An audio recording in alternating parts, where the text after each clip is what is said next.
कुछ जजों और कुछ नेताओं को लगता है कि वो अजर अमर है, उनके कुकर्मों का लेखा जोखा नहीं हो रहा। कई जज आए, कई गए, कई नेता आए, कई गए, कई शासक आए, कई गए। जिन जजों की आंखों में घोड़े का बाल घुस जाता है, तथ्यों की जानबूझकर अनदेखी करते हैं, संविधान के शब्दों का अपने मूड के हिसाब से प्रयोग करते हैं, वो भी एक दिन रिटायर होंगे। भले ही चाचा भतीजा कॉलेजियन सिस्टम से वो जीजा भी जज साला भी जज खेल रहे हैं, पर यह तंत्र भी एक दिन चला जाएगा। हरे पटाखों को बनाने की प्रक्रिया इतनी क्लिष्ट है कि मांग की आपूर्ति होना असंभव है।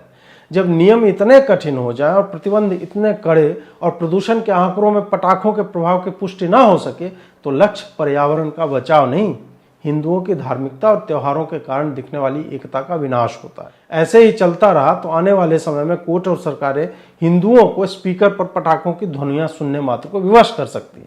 ओ सॉरी, उससे तो बड़े लोगों कुत्तों को परेशानी हो जाती है। हाँ, ईयरफोन लगाकर पटाखों के फटने का आनंद जो है लिया जा सकता है। जब तक ऐसी बेहूदगी की अवज्ञा जनता स्वयं नहीं करेगी, इनके अवैज्ञानिक तर्कों की बलि हमारे त्योहार चढ़ते रहेंगे। जब यह बात सिद्ध हो चुकी है कि पटाखों का प्रदूषण के अवयवों से दूर तक कोई लेना देना नहीं, तब जबरन उस पर प्रतिबंध लगाने वाली सरकारों के कानूनों को तोड़ना ही एकमात्र उपाय है। जिन्हें पटाखों के शोर से समस्या है, घर में हेडफोन लगाकर बैठे। जिन्हें लगता है कि हवा खराब हो जाती है, वो सप्ताह भर पहले से मास्क खरीद कर रखें। किसी वोक व्यक्ति की बकैती भरी विचारधारा की बलि हिंदू त्योहार नहीं चढ़ेंगे। हर हिंदू त्योहार पर पूरा एक आर्थिक तंत्र बनता है, जिससे कई परिवारों को लाभ मिलता है। इस अर्थतंत्र पर वामपंथियों की कुदृष्टि है, जहां वो विदेशी उत्पादों को बेचकर आपको त्योहारों में सार्वजनिक रूप से एकत्र होने से दूर करना चाहते हैं। हम हर शुक्रवार या रविवार को एकजुट नहीं होते, लेकिन वर्ष में 10 बार भी अलग अलग त्योहारों के कारण हम जब साथ आते हैं तो बहुतों की फटती है इस भीड़ से। हम उनकी सिलने के लिए तो होली में सड़कों पर आना या विसर्जन में नाचना तो बंद करेंगे नहीं। ऐसे समय में जब पूरा विश्व सोन पापड़ी के डिब्बों की समस्या से जूझ रहा है, ऐसे में भारतीय सर्वोच्च न्यायालय ने कहा है कि दिवाली मनाना है तो पटाखे क्यों चलाना, उसी पैसे की मिठाई खा लीजिए। इसी तर्क से जज साहब, जब आपको बकैती ही करनी है तो जज काहे बने हुए? नाटक कंपनी में चले जाइए। सारा ब्रह्म ज्ञान हिंदुओं के ही त्योहारों के लिए रिजर्व है, भले ही आंकड़े कुछ और कहें। वह तो भला हो कि जज साहब के मन में विचार नहीं आया, वरना देश के सेकुलर चरित्र की बात करते हुए वो दिवाली में पटाखे फोड़ने की जगह उसी पैसे से राम सेतु देखने कह सकते थे कि बॉलीवुड की वाट लगी हुई है, आप लोग पैसे देकर उद्योग धंधे को बचा लो। उन्होंने ऐसा नहीं कहा क्योंकि उन्होंने भी राम सेतु का ट्रेलर देखकर अपना सर जो है पकड़ लिया होगा कि आदि पुरुष के बाद राम के नाम पर ऐसा झटका सह नहीं पाए। वैसे भी राम के नाम पर भाजपा से अच्छा कोई और क्या ही कर पाएगा। तो जज साहब लोगों ने मनोज तिवारी जी की याचिका को हल्के में लेते हुए उन्हें मिठाई खाने को बोल दिया। इससे पहले की सुनवाई पर एक जज साहब ने यह पूछ दिया था कि क्या याचिकाकर्ता दिल्ली का रहने वाला है। वो तो भला हो कि सर ने यह नहीं पूछा कि मनोज तिवारी जी आपकी ससुराल कहाँ है, अगर हाजीपुर है तो 2 दर्जन केले भिजवा दीजिएगा वहाँ के। जज लोग कुछ भी पूछ और बता सकते हैं क्योंकि वो जज हैं। या कुछ वैसा ही है जैसे समुद्र में ज्वार क्यों आते हैं, क्योंकि वो समुद्र है। जज साहब ने कहा है कि लोगों को स्वच्छ हवा में सांस लेने दीजिए।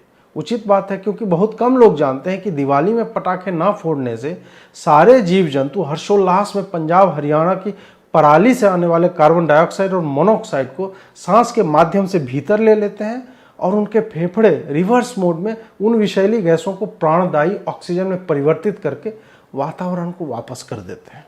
आप कहेंगे कि प्रातस्मरणीय श्री अजीत भारती जी ब्रो, ये क्या बात हुई, ऐसे थोड़े ही होता है। भाई साहब, जज साहब ने कहा है तो कुछ सोचकर ही कहा होगा। आपको पता नहीं कि जज साहब लोग बिना विज्ञान जांचे कुछ नहीं बोलते हैं, या उनकी वैज्ञानिकता यह है कि आईआईटी के जिस शोध में पराली और कंस्ट्रक्शन डस्ट को प्रदूषण का सबसे बड़ा कारक बताया गया है, उस पर कभी भी रोक लगाने की चर्चा तक नहीं करते। लेकिन गरीब की लुगाई सबकी भौजाई के प्रमेय से चलते हुए हिंदुओं के त्योहारों पर इनके ज्ञान की धारा इस गति से बहती है कि कभी कभी भूमि छोड़कर वायु मार्ग ले लेती है। दिल्ली की आईआईटी ने इसी वर्ष एक शोध में बताया कि पटाखों का दिल्ली के प्रदूषण के स्तर के बढ़ने से कोई संबंध नहीं। उसे जजों ने देखने तक से ऐसे मना कर दिया जैसे कि उसे अगर पढ़ लेंगे तो इनके वामपंथी माँ बाप अप्रसन्न होकर नौकरी छीन लेंगे। एक लॉबी बिकती है, दूसरी लॉबी खरीदती है, और इन दोनों के बीच भारत की बहुसंख्यक जनसंख्या अपने हर उस पर्व त्योहार पर या सार्वजनिक ग्रामीण पारंपरिक आयोजनों पर पिसती है जहां हिंदुओं की भीड़ अपनी उत्सव धर्मिता प्रदर्शित करने हेतु एकत्र होती है। हिंदुओं के त्यौहार कुछ बिके हुए हिंदू नाम वाले लोगों की उस रखेल की भांति हो गए हैं जिसे वो जब चाहे अपने या अपने हैंडलर्स के आनंद हेतु बाजार में नंगा उतार सकता है।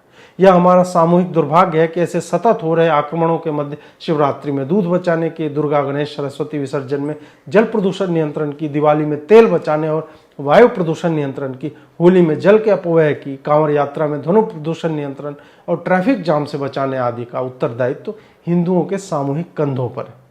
जज साहब चाहे तो हिंदुओं को सांस छोड़ने से भी मना कर सकते हैं कि 100 करोड़ लोग अगर सांस में ऑक्सीजन ले लेंगे तो अल्पसंख्यकों के लिए बचेगा क्या। यह तो सेकुलर कैरेक्टर के विरोध में जा रहा है। इसलिए आप लोग दिन में 8 घंटे ऑक्सीजन लीजिए, बाकी टाइम कोयला जलाकर उसके पास बैठकर कार्बन डाई और मोनोऑक्साइड लेते रहिए। इससे अल्पसंख्यकों को अधिक ऑक्सीजन मिलेगा और बहुसंख्यकों की मृत्यु की दर तीव्र होगी, जिससे उनके घरों और दुकानों पर अल्पसंख्यक समुदाय कब्जा करके सुख और चैन से रह सकेगा। बांग्लादेश और पाकिस्तान में यह मॉडल अति चर्चित और सफल रहा है। भारतीय संविधान में लिखित सेकुलर कैरेक्टर बिके हुए या मूर्ख जजों की अंतिम शरण स्थली है। हाल ही में हेट स्पीच पर ज्ञान देते हुए जजों ने बड़ी मासूमियत से पूछा कि सिब्बल साहब, ये जो हेट स्पीच की बात आप कह रहे हैं, क्या वो मुस्लिम समाज से, मने ऐसे ही पूछ रहे हैं, वो लोग भी करते हैं क्या हेट स्पीच? ये झोपड़ी वाले क्या मंगल ग्रह पर रहते हैं? सर तन से जुदा पर तो इनका सेकुलर कैरेक्टर वाला ज्ञान नहीं निकला। इसी पर इन्हें दोगला कह दो तो दर्द उठता है कि हाय बाप, हमें कैसे गाली दे दी। जज साहब, आपको पता नहीं है पर आप हो। अगर आपको कमलेश तिवारी से लेकर प्रवीण नेतारू और बीच के कन्हैया लाल, किशन, उमेश कोल्हे तक की नृशंस हत्याओं पर भारतीय संविधान और सुओ मोटू का ध्यान नहीं आता तो आप अपने ज्ञान की बनाइए बत्ती, रिफाइंड तेल में उसको डिप कीजिए और डाल लीजिए अपने पिछले पॉकेट में। ऐसे लोगों और ऐसी संस्थाओं को भारतीय संविधान के किसी भी अक्षर पर कुछ भी बोलने का अधिकार नहीं जो दिवाली पर धर्मनिरपेक्षता का तर्क नहीं लगाते, न ही उसी संविधान के साइंटिफिक टेम्पर को स्वयं में विकसित होने देते हैं कि आईआईटी के शोध की जगह उनको इस बात में अधिक रुचि है कि मनोज तिवारी का गांव कहाँ है और हम अपने पैसों से मिठाई खरीदें या पटाखा।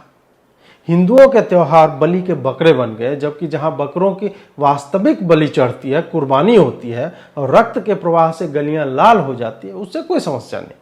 बीफ ईटिंग फेस्टिवल पर सुओ मोटू जो है कभी नहीं लिया जाता, क्योंकि हिंदुओं की भावना ऐसी पत्थर की बनी है कि उस पर कोई असर ही नहीं होता।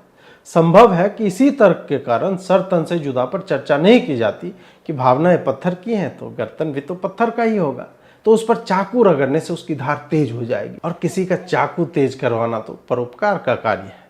सुप्रीम कोर्ट नाम की संस्था संवैधानिक नहीं वैचारिक हो चुके हैं, जहां तथ्य कूड़ेदान में होते हैं और वैयक्तिक सोच संविधान से भी ऊपर। वो खोती जा रही इस संस्था का लाभ वामपंथी लॉबी खूब उठा रही है और गैर भाजपा सरकारों ने हिंदुओं के हर त्योहार पर अपनी मनमानी आरंभ कर दी। पराली जलाकर दिल्ली की हवा सबसे अधिक विषैली बनाने वाली पंजाब सरकार ने भी दिवाली को निशाना बनाया है, क्योंकि जट सिख वोट बैंक और खालिस्तानियों की गोद की गर्माहट हिंदुओं पर आक्रमण के माध्यम से ही संभव दिखती है। जब सरकार से बाहर बैठकर पंजाब की तत्कालीन सरकार को जो केजरीवाल हर दूसरे दिन पराली जलाने से बचने के वैज्ञानिक उपाय बताता था, आज सत्ता में होकर उसी की पार्टी दीपावली पर पराली पर रसायन के छिड़काव से जैविक विघटन की जगह पटाखों पर पूर्ण प्रतिबंध एवं हरित पटाखे भी 2 घंटे चलाने की अनुमति दे रहा है। साथ ही पंजाब में तो आप 2 घंटे पटाखे फोड़ने के लिए ई-कॉमर्स साइटों से ग्रीन पटाखे भी नहीं खरीद सकते, क्योंकि उस पर भी सरकार ने प्रतिबंध लगा रखा है। हिंदुओं के साथ एक यह भी समस्या है कि वो एक विशेष समुदाय की तरह अपने घरों में कुटीर उद्योग लगाकर बम बनाने का कार्य भी नहीं करते कि ऐसी परिस्थिति में घर में ही पटाखे बना सके। एक समस्या थोड़ा है हिंदुओं को। ऐसे लोग, ऐसी संस्थाएं और ऐसी सरकारें सामूहिक रूप से हिंदुओं को जहां भी अवसर मिल रहा है निशाना बना रहे हैं, ताकि हमारी धार्मिकता समाप्त हो जाए और हम दिवाली की जगह हैलोवीन और क्रिसमस मनाते हुए अनभिज्ञता में मेरा यीशु यीशु ये कहते हुए ईसाइयत में ऐसे रंग जाएं, कोई बाद में हमें जीसस के हाथ में ओम का निशान और नटराज को जीसस नृत्य कहकर हमें बेच ले और हमें कोई फर्क ना पड़े। दिल्ली के पर्यावरण मंत्री और केजरीवाल के भाड़े के टट्टुओं में से एक गोपाल राय ने कहा है कि दिल्ली में पटाखा चलाने पर 5,000 रुपये तक की पेनल्टी के साथ 6 महीने से 3 वर्ष तक की सजा हो सकती है। पहले तो गोपाल राय को अपना नाम मोहम्मद गोपुद्दीन कर लेना चाहिए, और पर्यावरण मंत्री हैं तो प्रदूषण पर शोध के परिणाम को भी पढ़ना चाहिए। परंतु जिस सरकार का नकारा मुखिया केजरीवाल 2 साल पहले तक ऑड इवन की बकैती करके टाइम पास कर रहा था और आज भी रेड लाइट पर अपने कार्यकर्ताओं को बोर्ड लेकर पेट्रोल बचाने के लिए इंजन ऑफ करने का ज्ञान बांटने को कहता है, वैसी सरकार का मंत्री तो ऐसी ही विष्ठा करेगा, भले ही बाद में उसे स्वयं ही चाटना पड़े। समाचार पोर्टल बता रहे हैं कि दिवाली है तो दिया जलाओ, नए कपड़े पहनो, उपहारों का आदान प्रदान करो। जैसे कि ये ना बताते तो हम लोग तो ये सब करते ही नहीं। मिठाई खाने को सुप्रीम कोर्ट ने तो कह दिया है, लेकिन समाचार पोर्टल यह भी बताते हैं कि हिंदुओं की मिठाई में कैलोरी कितनी अधिक होती है और वो एक दिन खा लेने से कैसे आपके पेट पर 3 किलो फैट जम जाएगा। दिल्ली सरकार आपदा में ऐसे ही अवसर बनाती है। इस मूर्खतापूर्ण प्रतिबंध को लागू करने के लिए 408 लोगों की टीम बनाएगी। टीम बनी है तो उन्हें सैलरी भी दी जाएगी और उस टीम के लोग आम आदमी पार्टी के कार्यकर्ता ही होंगे। जैसे कि रेड लाइट पर बैनर लेकर खड़े रहने वालों को दिल्ली सरकार ही पैसा देती है। वहीं पश्चिम बंगाल में ममता जी की सरकार ने हरे पटाखे फोड़ने की अनुमति दे दी है। हरे पटाखों को बनाने की प्रक्रिया इतनी क्लिष्ट है कि मांग की आपूर्ति होना असंभव है।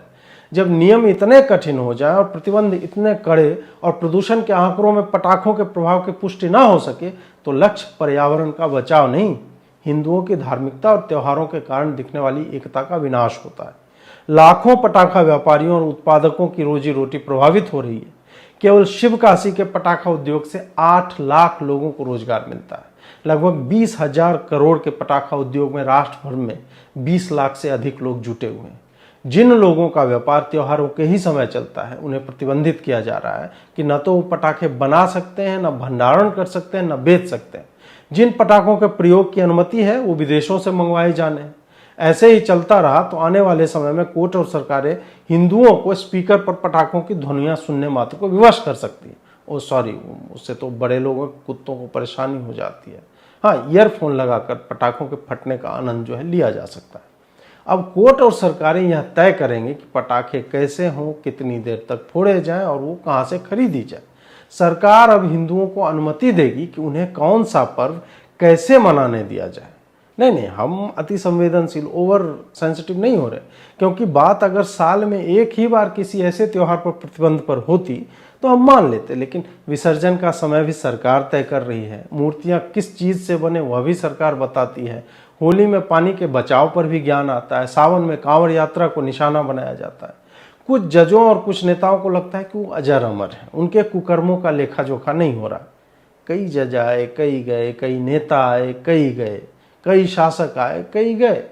जिन जजों की आंखों में घोड़े का बाल घुस जाता है, तथ्यों की जानबूझकर अनदेखी करते हैं, संविधान के शब्दों का अपने मूड के हिसाब से प्रयोग करते हैं, वो भी एक दिन रिटायर होंगे। भले ही चाचा भतीजा कॉलेजियन सिस्टम से वो जीजा भी जज साला भी जज खेल रहे हैं, पर यह तंत्र भी एक दिन चला जाएगा। जिन सत्ताओं को यह गुमान है कि उनका लिखा और बोला शब्द अंतिम और अकाट्य सत्य है, वो 5 साल में आ सकते हैं तो उसी तीव्रता से जा भी सकते हैं। हिंदुओं को केवल यह ध्यान रखना है कि संख्या बल का लाभ लीजिए।